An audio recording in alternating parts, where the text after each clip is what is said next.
This is the new face of organized crime, and he's the godfather. I'm a cocaine cowboy, but I'm living in Georgia. In any community that has the availability of cocaine, heroin, methamphetamine, dangerous drugs, designer drugs, you can directly or indirectly connect it to Chapo. Joaquín Guzmán Loera, better known as El Chapo or Shorty, is officially the world's most powerful drug trafficker. Short man, big title. The Mexican drug cartels control these distribution cells throughout the United States, and in Mexico, and in Brazil, Europe, Australia even. From rags to riches, in less than a decade, he turned a startup operation into a multinational criminal empire. Chapo Guzman is like the Osama bin Laden of drug trafficking. But El Chapo has proven to be more elusive than bin Laden.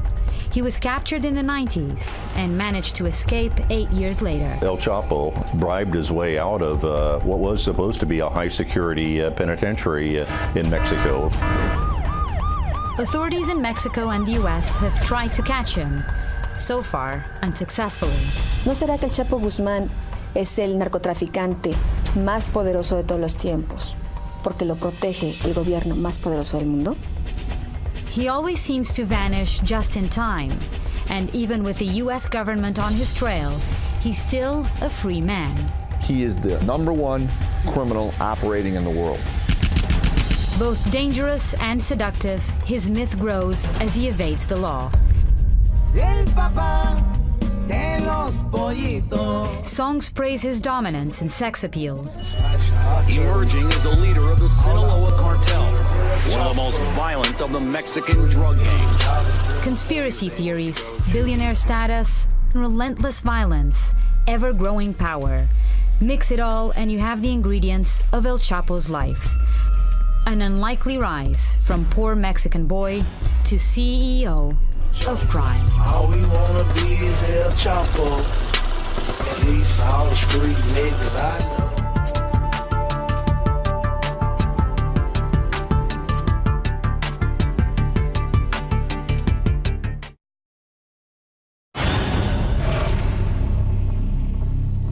That's why we decided to take this extraordinary move. There's no question that Guzman is public enemy #1.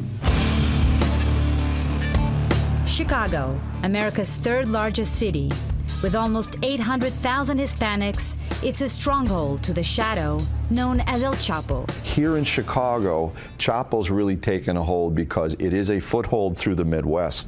But most importantly, we may have here the 4th or 5th largest Mexican population outside of Mexico. It allows Chapo's organized crime surrogates, quite frankly, to hide amongst tens of thousands of hardworking, law-abiding Mexican Americans. In the 1930s, Al Capone was Chicago's public enemy #1.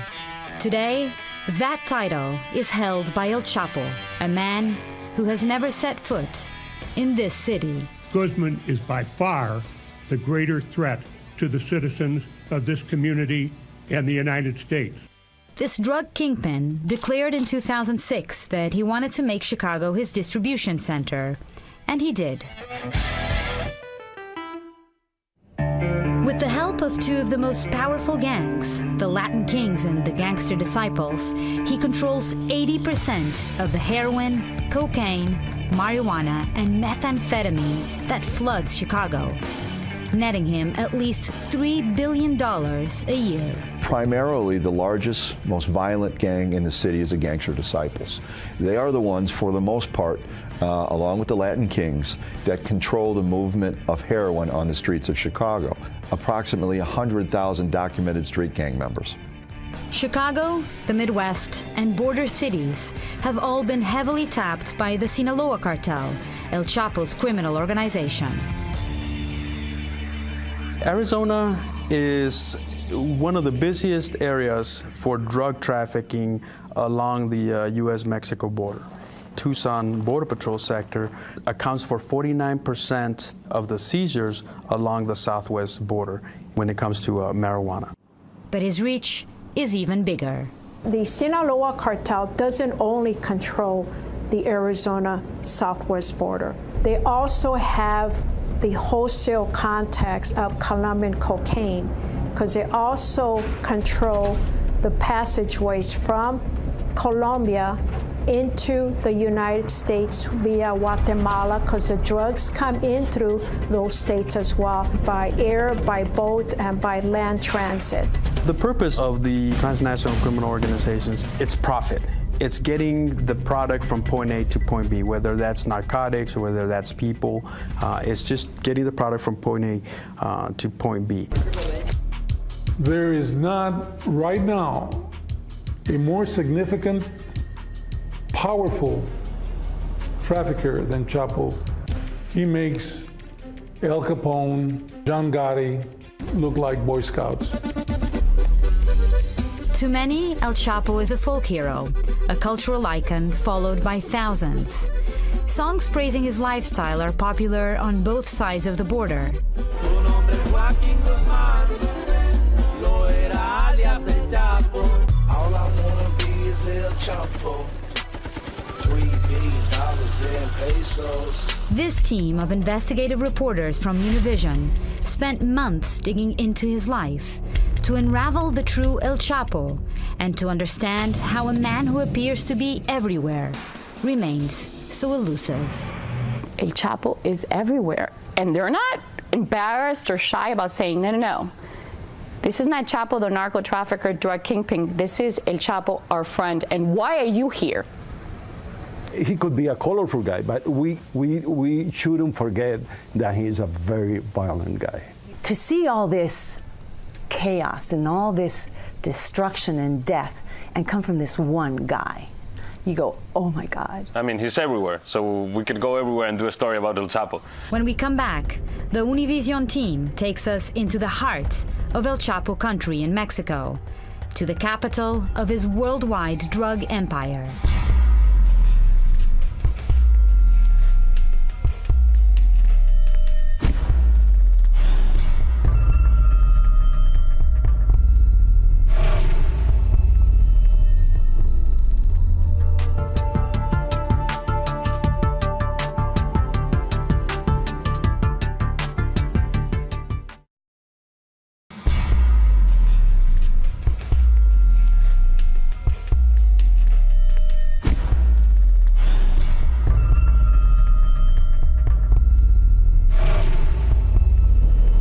Sinaloa, Mexico, the home state of El Chapo Guzmán. It's been the center of Mexican drug production for nearly 200 years. The poppies grown here were turned into morphine during World War II. After the war, they fed the opium trade. Today, it's all about pot. Gerardo, I'm going to start with you since you're the leader of this cartel, as you said. How did El Chapo start in the drug business? The family of El Chapo, as many of the families of this area, were devoted to growing marijuana. And he used to go with his father to sell the marijuana to this point where drug dealers buy the product. But the father spent all the money that he made by drinking and paying prostitutes. And at the age of 15, he started his own crop. So he got into the drug business when he was 15 years old? 15 years old, and then he managed to know the big bosses of that time. Gerardo and the Univision investigative team went into the heart of Sinaloa in pursuit of El Chapo's trail. It was immediately clear he was watching. He controls every movement, every movement. You go by and there's people sitting in a corner and they just look at you, you go by. You see the radios. They're sitting next to a truck on the side of the road, and you see them just go like this. He has like 200 people around him. He has 200 people protecting him. Protecting him. So there is no way that you could have gone to his hometown without his knowledge and his consent. No way. Were you nervous at all going there? Sometimes, yes. I was very nervous. To enter Badiraguato, the small town near El Chapo's hometown of La Tuna, required special help from a source whose identity we're not allowed to disclose. How did you get the green light to go ahead and do it? He gave us the authorization to be in the Chapo's land. El Chapo was so aware of the team's presence that he even sent them a direct message. He said, "You're wrong.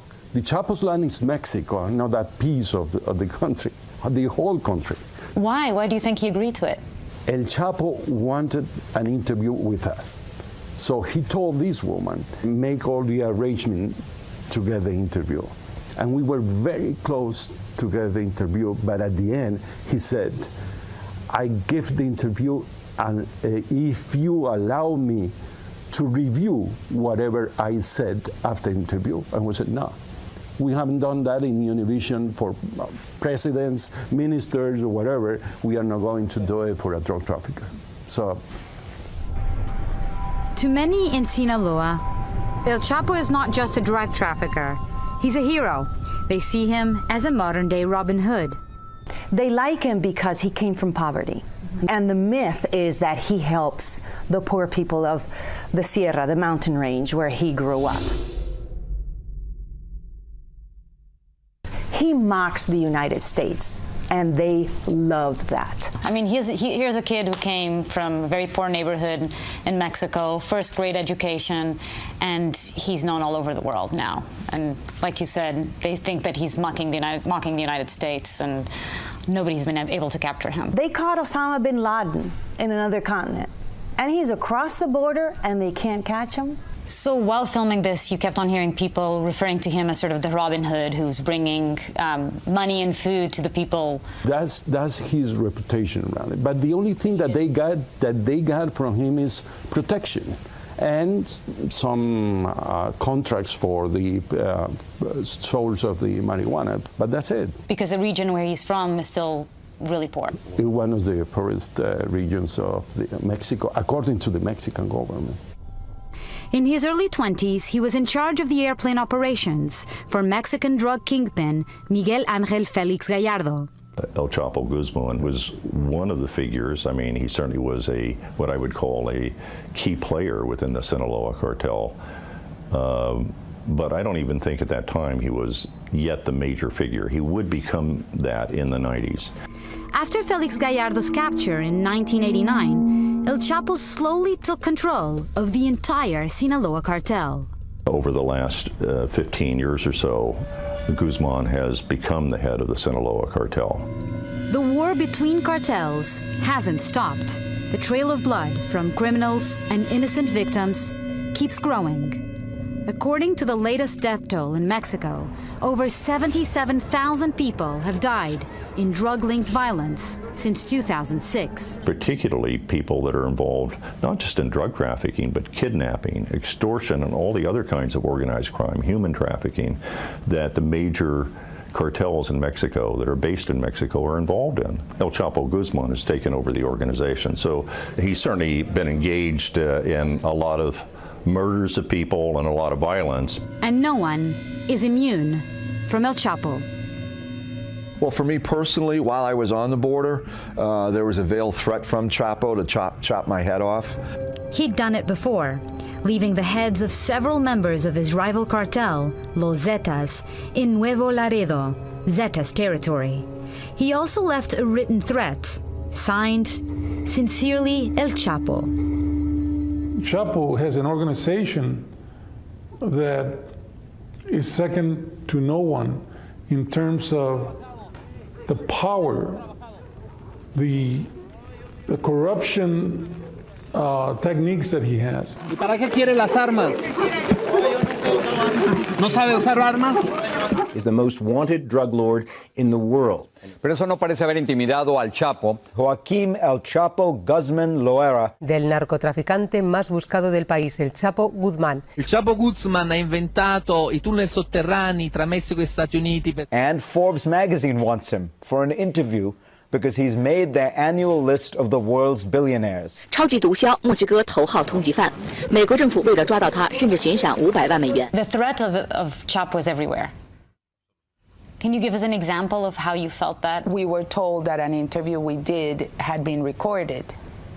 And I was here in my apartment, in the safety of my own home. And Gerardo forwarded some of the recording that they got. And just to hear my voice on somebody else's tape when I didn't know, I freaked out.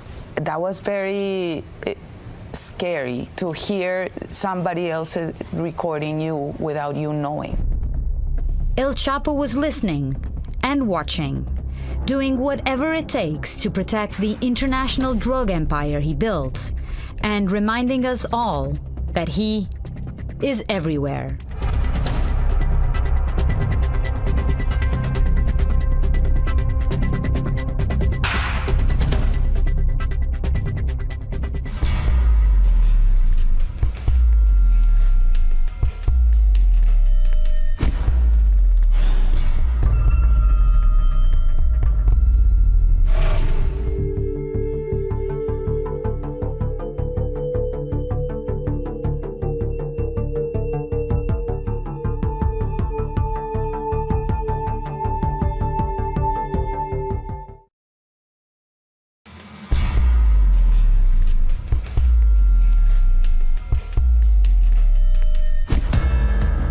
El Chapo has built a huge multinational criminal organization, unparalleled in history. He's like the Amazon.com of illegal drugs. This guy is a business logistic genius. If he had chosen to go the right way, he might be the head of Univision or ABC or another major corporation. That's how smart he is. They pretty much control the wholesale, the trafficking, and the distribution of all drugs that come into Arizona and a bigger part of the United States. His corporation acts like a computer virus, grabbing information, expanding territory, destroying enemies, and taking control. Un cartel funciona como cualquier organización, corporación. Hay un jefe que está encargado de toda la organización, tiene varios lugartenientes y con ellos pasan órdenes a los jefes de plazas. With a simple formula that offers partnerships, he diffuses potential enemies and turns them into allies, and sometimes even friends. Other drug dealers have tried to place their people everywhere. But what he do is he reached an agreement with the locals, and he said, like, okay, you continue controlling this area, but I'm above you. And with this system, it's like franchising. He's controlling everywhere. He's got agreements with people in Central America, in South America, in Europe, and even with the Chinese people, there was an agreement with a gang from China. So we could go everywhere and do a story about El Chapo. And where else did you see El Chapo's reach in the world? We also realized that the Europe market is very important for El Chapo because they pay much more for the drug than what they pay in the United States. So you're doing a documentary about a Mexican drug lord, and yet you'd have to travel to Colombia, to Panama, to Spain. What does this tell you about his reach around the world? Yeah, he's everywhere. And the amazing thing is that he also threatened people in Spain. I mean, I didn't expect the Spanish authorities to be threatened by El Chapo, but then the man who handled this operation didn't want to go on camera, and I finally convinced him, but he asked me not to release his name or his surname. I find it quite strange, but he said, like, you know, Chapo's El Chapo. The key to El Chapo's success is access to the U.S. market, and he gained that through a brutal war with his rival cartel, the Zetas. All these cartels, whether it's the Zetas or whether it's Sinaloa, they murder people right and left. That's how they enforce their rules. First, he took control of the smuggling routes. Then, he found clever ways to get the drugs across one of the most militarized borders in the world. So El Chapo realized pretty early on that one of his biggest challenges was to get the drugs across into the United States. And he came up with this brilliant idea of creating tunnels. Well, the first tunnel was in the 90s. It was in Douglas, Arizona. These are $1 million structures. He brings the miners from the state across the border, and they do these humongous things. They've got concrete walls. They've got electricity. They had rails, and some of them were like hydraulic rails so that they could carry massive amounts of marijuana. In Nogales, Arizona, Tiffany went underground, literally, to take a closer look at some of the 127 tunnels controlled by El Chapo. Through their investigation, the Univision reporters confirmed the location of 62 of them. This Nogales, the Plaza of Nogales, is controlled by Chapo Guzmán Sinaloa cartel. And how common is it to see tunnels in this segment of the border? This right here, it's amazing it hasn't caved in on itself. Since 1990, we found well over 100 tunnels just in this area, which is less than a half a mile. And they're experts in the mining, aren't they? Absolutely. Sonora is known for mining. So what we found through our intelligence department is that a lot of these people that are used to dig these tunnels are engineers that were laid off from the mines or made work for them still. The tunnels are the main attraction. Just days ago, on October 31st, almost as a Halloween treat, U.S. and Mexican authorities discovered another super tunnel that ran for 1/3 of a mile between San Diego and Tijuana, the same city where Gerardo found one right in front of a police station. They take drugs from Mexico to the United States, and they bring back money. And guns. And guns. And guns. So I actually did a story That's about gun his trademark. trafficking, and I went into one of these tunnels, and it is incredible. I mean, it was worth over $1 million, but they said that within a couple of weeks he would have made that money back just by bringing drugs into the United States and guns and cash down. He plays the odds, too. He knows his math. He uses the tunnels for the big loads. He's completely daring. He's nuts. He clones Border Patrol cars.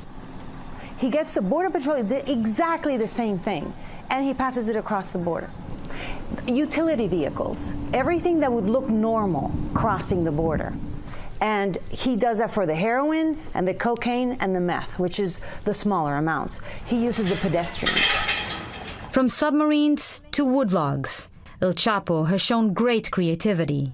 From an 18-wheeler to aircraft to U.S. mail, UPS, FedEx, to the trunk of a car, to the backpack of an 18-year-old riding a bus. Chapo does not play by the rules. He has unlimited resources. Every time we put pressure on our cartels, whether it's technology, manpower, personnel on the border, they will become more creative, and then there's always the chance that they will change their tactics. To maintain these sophisticated operations, El Chapo needs money, and he's got it. Tons of it.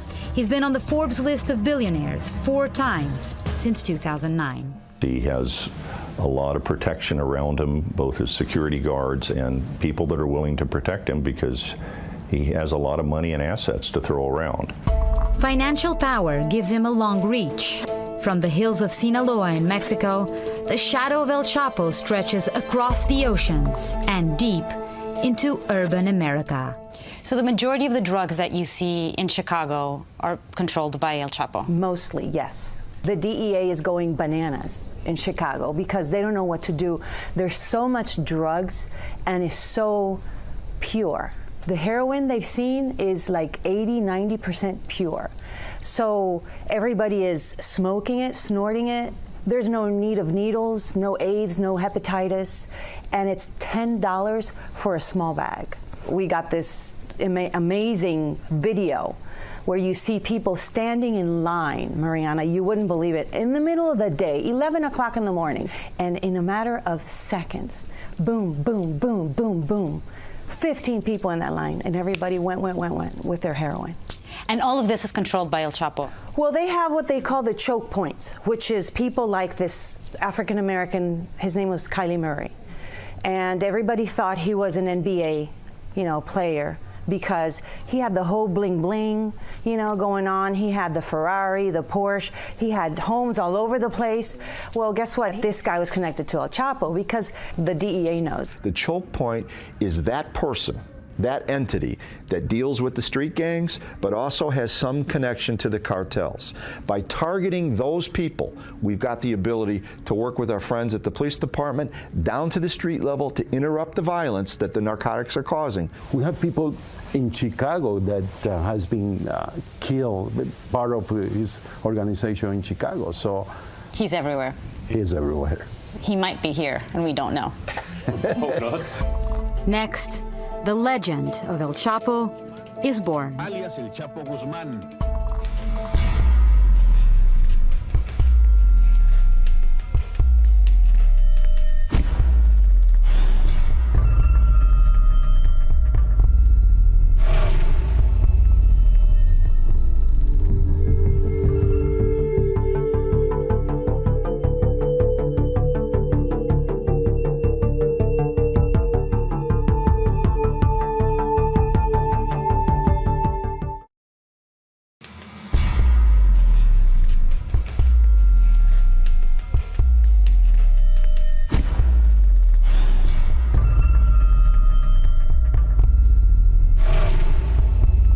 For years, El Chapo built his empire in relative obscurity, killing competitors, cutting deals, and bringing tons of drugs into the US.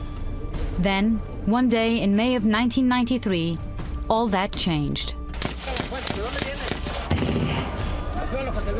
Here at the airport in Guadalajara, Mexico, a flurry of bullets killed 7 people, including the Cardinal Juan Jesus Posada Ocampo. El Chapo was at the airport that day. Who really killed the Cardinal is still unknown, but many originally believed the Cardinal was assassinated by El Chapo. Es hasta después del asesinato del Cardenal Posadas cuando las autoridades nos empiezan a decir que hay grandes capos. Y entonces nos dicen que uno se llama Joaquín Guzmán Loera, alias El Chapo Guzmán.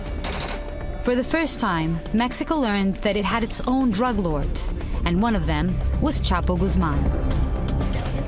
Soon, authorities said that El Chapo was actually the intended victim. The Cardinal was merely caught in the crossfire. Still, he became the most wanted man in Mexico.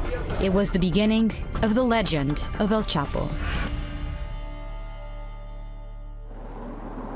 Using his money and influence, he miraculously slipped away by crossing the border to Guatemala. Then, on June 9th, he was quietly captured by the chief of intelligence of that country. Íbamos con toda la seguridad necesaria para poder responder, precisamente pensando en que pudiera haber algún grupo que lo tratara de rescatar. Today, Otto Pérez is the president of Guatemala. For 20 years, he never spoke about the capture. He feared for his family's safety. Mi familia, mi hija especialmente, tuvo una cuestión que nos pareció muy rara en su momento a nosotros, y se bajaron 4 personas armadas con fusiles y le empezaron a disparar. Ella vio todavía cuando uno levantó el fusil, se hizo a un lado y puso el acelerador. Ella recibió 3 impactos en su cuerpo. Gracias a Dios no perdió el conocimiento. Y el vehículo tenía 50 disparos de fusil. I had an interview with the president of Guatemala, and he said that he suspected that El Chapo Guzmán was behind an attempt to kill his daughter in Guatemala. El Chapo offered Pérez a deal. If he let him go, Chapo would give Pérez millions of dollars and tell him where to intercept 5 tons of cocaine. So the first thing El Chapo tries to do when he's captured is to bribe this guy. I have 1 million, 2 million. I can give you a shipment that I'm prepared to send to the United States in El Salvador, 5 tons of cocaine. Pérez turned the bribe down. So they say no, and they report the shipment and take him to Mexico. With his hands and feet tied, Guzmán was turned over to Mexican authorities. Then, during the flight back to Mexico, El Chapo decided he had something very important to say. He said, I wanted to give a statement. So he called one of the officers to take note. And he mentioned all the names of officials from Mexico and Guatemala that he has bribed in the years before. One copy of the document that remained was handed over to Mexican prosecutors. En ese documento pues, hace un informe de cómo fue aquello, el interrogatorio, tal. Y hace una denuncia, o transmite una denuncia del Chapo, de que le daba algún dinero a alguien que había sido su procurador. That paper, that document that was prepared by this official was lost. It's a common theme. Anything that has to do with El Chapo, papers seem to disappear. It happened with the investigation of the Cardinal. Over, I think, 1,000 documents went missing. Nobody seems to know what happened to them. So it seems that wherever he's involved, things get lost, mysteriously get lost. And I guess is a lot of people, it's in their best interest that he never get caught. Ironically, the only time El Chapo was arrested was over a crime he didn't commit.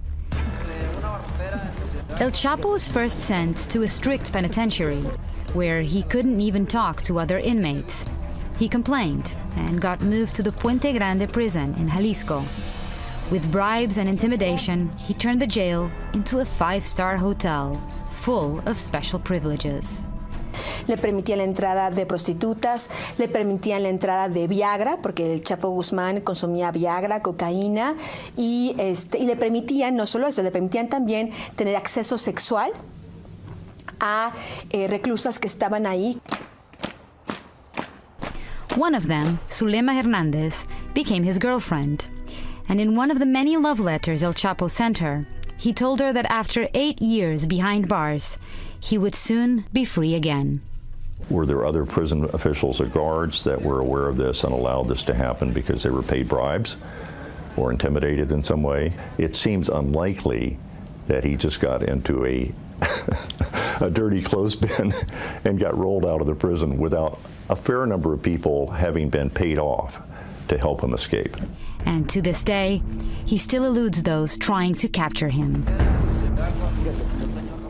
I had 2 crews in Guadalajara. When Univision News managing editor Maria Martinez Henao went back to Guadalajara to report for this program, she was reminded of El Chapo's far-reaching influence.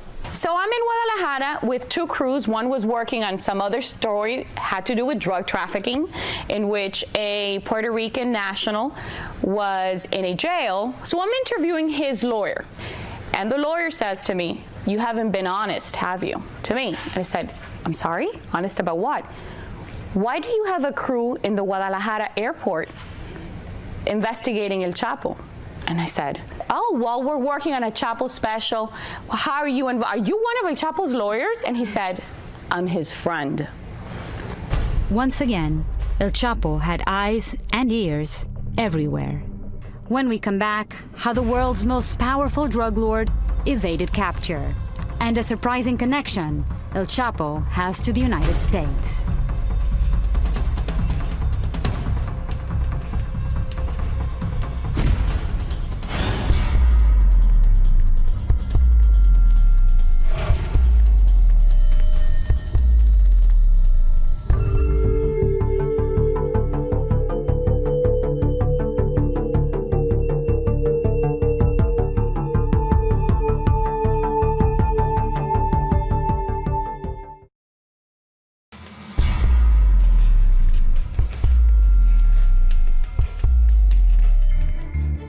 While El Chapo's drug empire circles the globe, he has a special relationship with the United States.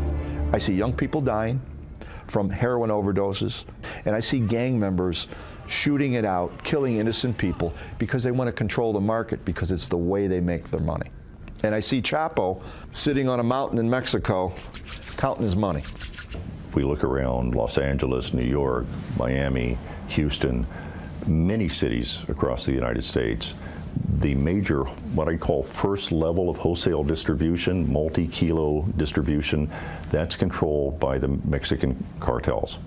In 2009, the DEA found El Chapo Sinaloa cartel operating in 64 American cities.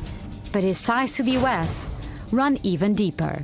We unearthed a driver's license with his picture. We saw it was like, that's his picture. It was An American driver's license? Yes, from California. It's his picture with another name and another address, but it's his picture. And he used it for buying 2 cars. He bought 2 Corvettes. To bribe some comandantes in Mexico. To bribe Mexican generals. Bribery is key to El Chapo's success at remaining free. He's able to certainly corrupt officials. He's able to intimidate government officials. And that might explain what happened to a Mexican general who tried to capture El Chapo. Yeah, there was a military that worked in Sinaloa, in the place where El Chapo controls, and he was fighting against El Chapo. He actually take his militaries to the hometown of El Chapo. He landed his helicopters near El Chapo's mother's home. So the Chapo's mother was really pissed off, and she put a complaint on the human rights. After 3 years fighting against El Chapo, they sent him to Russia. And he believes it was because he was getting too close to El Chapo that he was sent to Russia. Well, you know, a military won't ever tell you that, but he said, like, well, I have to do what my bosses said, but I'm sure he was not happy with that. And 45 minutes, he was talking about El Chapo without saying El Chapo. So he said, like, the man you're talking about, the boss of the cartel, the one who controls the area, but never mentioned El Chapo with his name. We have talked here about El Chapo as a businessman, El Chapo as a genius for controlling markets, but we have to say also that most of the violence in Mexico is happening because of his planning as a micromanager of how to kill his enemies. Even with a reward of $5 million from the U.S. and $2 million from Mexico, nobody has turned him in. Chapo Guzmán remains a person that's most wanted from not only DEA but all other American authorities. And it seems the Mexican government goes after his competitors more forcefully. I mean, it's such a coincidence that the nemesis of El Chapo are being killed or arrested. Right. El Chapo's competition is being brought down. How come El Chapo's and his organization, which is the strongest, nothing's happening to them?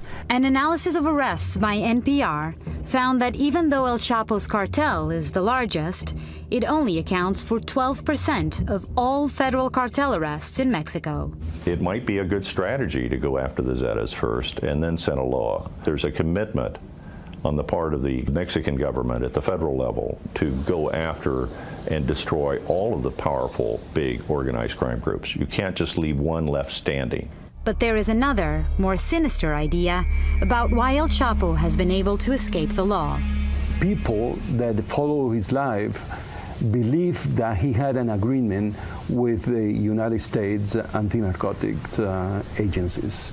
Yo me pongo a seguir el caso de Vicente Zambada, el hijo del Mayo Zambada, en Chicago.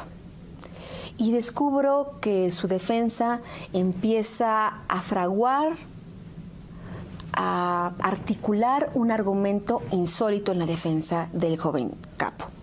Y era que el gobierno de Estados Unidos no podía juzgarlo por el tráfico de drogas porque el gobierno de Estados Unidos le daba permiso para el tráfico de drogas.